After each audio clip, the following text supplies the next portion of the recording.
Inside this box behind me are all of the Powerwall components except for the battery and of course solar panels, which are outside. It's just a simple plywood construction to make it look like a cabinet. Sort of blends into the house a bit more without looking like an electrical box. So let's open it up. So one thing I did was I added some sound deadening for speakers to just muffle the noise coming from the inverter. I find that it helps. It's not really necessary, but it does reduce the sound by a little bit. Okay, so these are all of the components that are installed inside the cabinet here. Starting up here with the charge controller. This is obviously a Victron unit. It's a SmartSolar MPPT 15085TR. So this is the main source of power that charges the batteries and supplies electricity to the system and the house and all of the loads. So this is hooked up to a 2,800 watt array mounted up on the roof. There are 9 panels up there, which get split into 3 strings, which are then combined at a combiner box mounted up on the wall.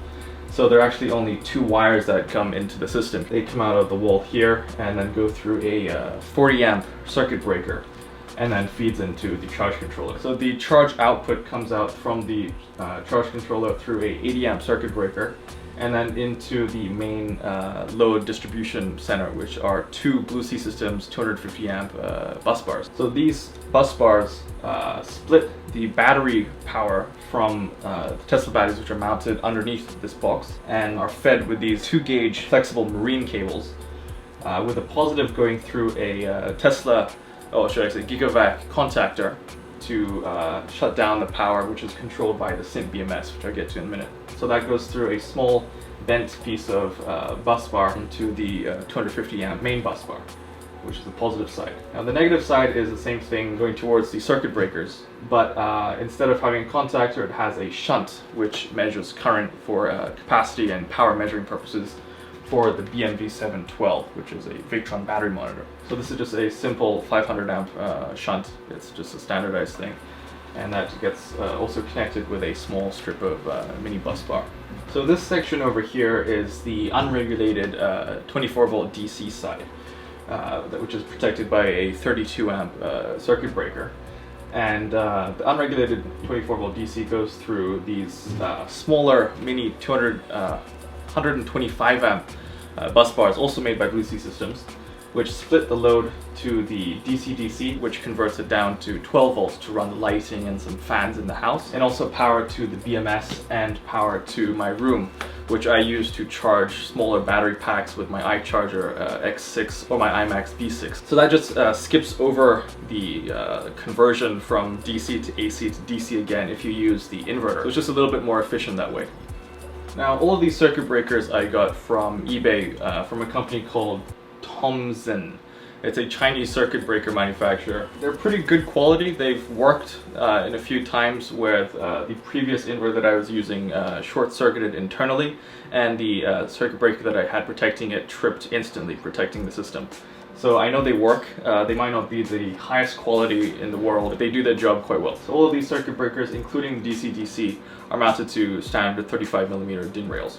And all of the wiring in here is either 2-gauge flexible stranded pure copper marine grade wire, or flexible 10-gauge silicone wire for some of the smaller stuff like the solar side and some lower power DC stuff.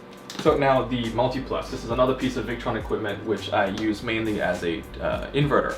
It also has a AC charging function, but I don't use that right now as I'm solar powered. But in the future I may do a video on how to set that up with a generator if somehow the solar panels or the charge controller fail. But right now I just use it as an inverter. So the power comes out of the 125 amp DC circuit breaker here, goes through and up into the Multiplus. I also have a standard LAN cable which goes down into the battery compartment, which connects to the Multiplus dongle, which enables Bluetooth control, voltage and temperature measurement of the battery compartment, and also allows me to use the Victron Connect app on my phone to measure power and do a little bit of setting control through the app. Although you do have to use another adapter to program the Multiplus when you initially set it up. It's not a huge problem, but it's just another somewhat overpriced accessory to do that. And of course the AC line just comes out of this cable gland and into this little AC sub panel, which is just a standardized thing here in Japan. I also keep the top cover off the Multiplus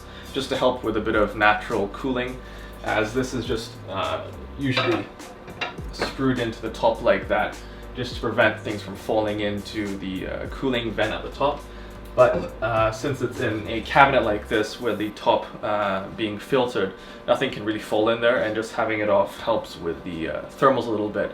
As heat rises, it sort of cools itself a bit more unrestricted without having to kick on the fan.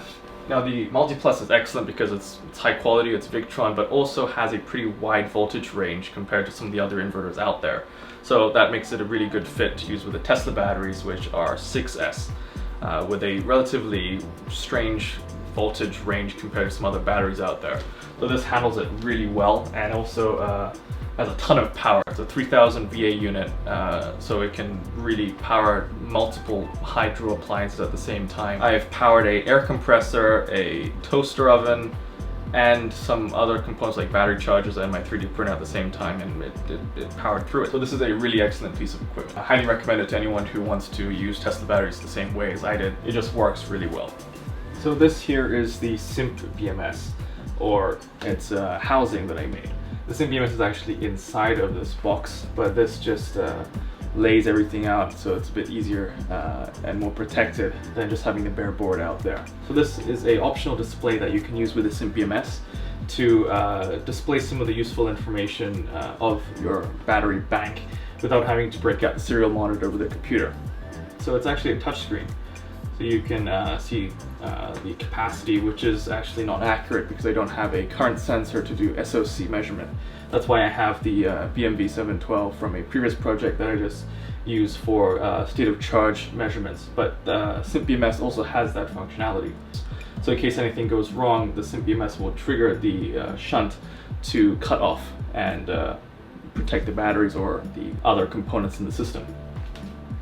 So I have a few switches and fuses with the ability to shut off the LCD individually, as well as power to the SimpBMS board and also power to the contactor with fuses to protect both as well. So the SimpBMS is really cool in that it actually uses the original method that Tesla designed to monitor the Tesla modules in the battery pack when it's inside of the car, the Model S, Model X, Model 3, whatever. So it actually uses the original Tesla slave boards, which look like this. So one of these boards are installed on each Tesla module from the factory, which actually is a mini BMS. So this measures the voltage, temperature, and even balances the cell groups inside of each module, and then sends that data and also receives commands from the main master BMS board, which looks like this. This board I pulled from the Tesla battery pack when I tore it apart. So what the SimpBMS does actually replaces this board entirely, but uses the same communication methods that the original board uses to communicate with these little guys. So the SimpBMS can actually measure, I believe it's up to 24 or 36 modules. And so since these boards are actually daisy chained with each other, the configuration of the battery bank doesn't matter. So it could be any series, any parallel connection.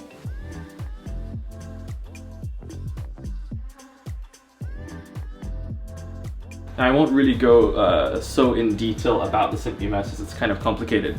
So with all of these components, I've actually linked information and purchase links down in the description. So if you guys want to research any of these components for yourself, you can use the links in the description. So all of these wires that are going into the wall actually go behind the wall through a raceway which I built in to go down into the battery compartment, which is underneath the box. So let's go check that out. So these are the 14 Tesla modules that power the house. Altogether, the 14 modules total about 60 kilowatt hours of capacity, but I virtually limit them down to about 55 kilowatt hours just to extend their life a bit, and also to protect them from a potential overcharge if the charge controller fails for whatever reason. So I got a little bit of headroom at the top and a little bit of room at the bottom in the capacity range. So all 14 modules here are parallel together to form one large 24-volt battery pack, as each Tesla module is 24 volts. So how they're wired up is just a chain link, you could say, of the 2-gauge wire that I used up there. It's definitely not the best way to do it, as a lot of you pointed out in my previous video, The correct way to do it is to have a length of bus bar with equal lengths of wire going from each module to the bus bar. That spreads out the load to each module a bit more evenly. At most, there's about 2,000 watts going in and out of the battery packs at any time, which doesn't actually create so much of a voltage drop, even if I have the wires here like this. So I actually have the positive output here on this side and the negative on this side. So that spreads out the load a little bit more evenly compared to having both terminals at the same side. That's something some people pointed out in my previous video, so I fixed that. And I have a 300 amp fuse also made by Blue Sea Systems on the positive side at this end. Now, this is the wiring that's used for the SimpBMS. So all of these wires are original wiring harnesses from the Tesla battery pack. So they just connect to each module in a daisy-chained wiring setup, which you can read about in the SimpBMS Manual. But I actually just shortened it because in the car you have 16 modules. In this case, I have 14 modules. So I just had to do a bit of wiring on this end to make it a bit shorter, but otherwise it's OEM. And as you can see, it makes it pretty neat, and there's not a whole lot of wires flying all over the place, and it looks pretty clean as well. And tucked away in here is the VE Bus Smart dongle for the Multiplus. So this reads temperature and accurate voltage data from the Tesla modules as close to the batteries as possible to reduce the temperature difference and voltage drop. If you guys want to see how I extracted these Tesla modules from the Tesla battery pack, check out my previous video, as I did a teardown video of that. So a lot of people were asking if I had any active cooling with these Tesla modules. And the answer is no. I don't draw enough power to heat up the cells in any way, so cooling is not required. And I don't live in a place that gets really hot and also doesn't get really cold, so I don't need to pump heated coolant through the modules to heat them up to a usable temperature like some people do in really cold countries. So they're just passively air-cooled, you could say. A lot of people are wondering how much this whole system costs to build, including solar panels, batteries, wiring, and all of the other components. And the answer is around $10,000 US, which might seem like a lot, but actually is pretty cheap. Here's a quick price breakdown for you guys.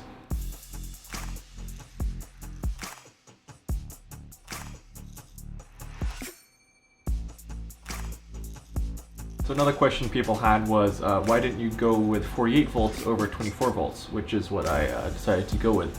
And the answer is, I would need a more expensive Multiplus, which is $700 more.